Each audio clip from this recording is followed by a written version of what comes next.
Governor, I guess the question is they went to delay, defund, and now they have gotten to the point no special treatment. Question is, what do Republicans do from here? We discussed this earlier with Pat. I think it's obvious they should just continue to fund each portion of government like they did the military and then hand it over to the Senate, and there's nothing else they can do. What do you think they should do? Yeah, exactly. And remember, President Obama, when he was a candidate, he had promised that he would go line by line through the budget and unfund things that were unnecessary and fund the things that were a priority. Well, now's his chance and congressional leaders' chance to go line by line and fund those things that we need. Another thing that GOP leadership needs to do is remind the public this is not Armageddon. This is a pinprick.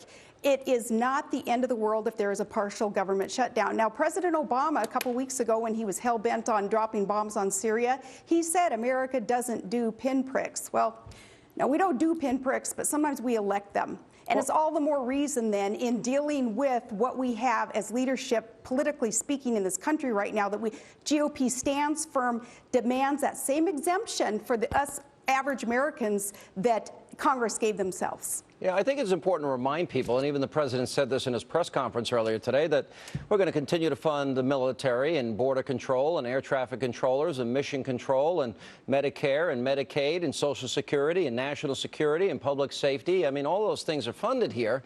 And then the Republicans can, you know, piece by piece, continue to fund the rest of the government if they don't want the full bill, and then the Democrats will decide whether to fund the government or not. Maybe I'm just one of the few people. I'm just not. This doesn't impact me mentally. We've had 17 government shutdowns, Governor. I'm not afraid of a couple of weeks of government being shut down, especially it's a limited shutdown. I don't think our politicians are actually afraid of the impacts of a partial government shutdown, a short-term shutdown. I think they're afraid of what the mainstream media will do to them, especially these GOP members.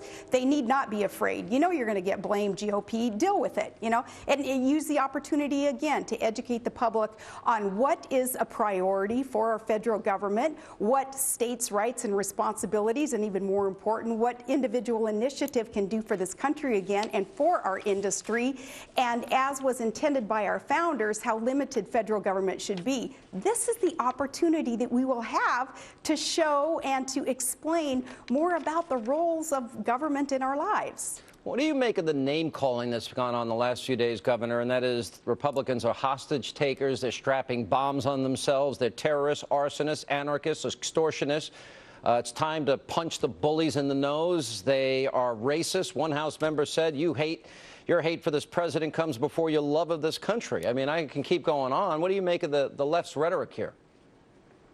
Well, kind of like when Barack Obama had said, you know, you show up at a knife fight, well, we'll bring a gun. And then yet he preaches that sermon to the rest of us to watch our rhetoric, watch our words. Well, he turned tail, didn't he, from that sermon that he's always been preaching in allowing. He is the leader of the free world. And yet he allows via some perpetuation of this kind of rhetoric that is not productive. It doesn't do anybody any good. He can do something about it if he would just kind of rein in some of his boys. Last question. I think the worst thing Republicans can do after they've now tried 3 times in good faith, and the president won't talk to him, Harry Reid won't talk to him, I think the worst thing that they could do at this point is cave, because I think it sends a very bad message to both the Democrats and the president that they can roll over them anytime they want.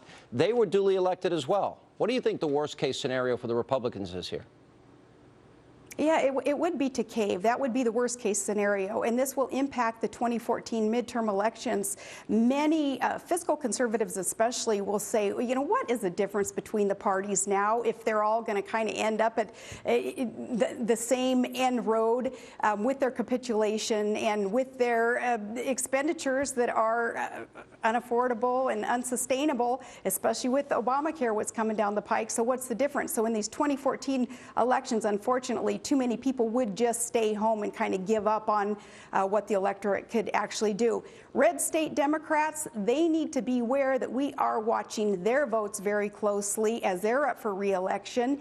And of course, those members of the GOP also that have seemed to kind of want to go along to get along and not do the job of will of the people that we need done. So 2014, big impacts will be felt with these votes coming up. I think they've gone far enough, and as a matter of fact, further than I ever would. Governor, thanks for being with us. Appreciate it. Thank you so much. Coming up next, we continue to monitor the developments in Washington as we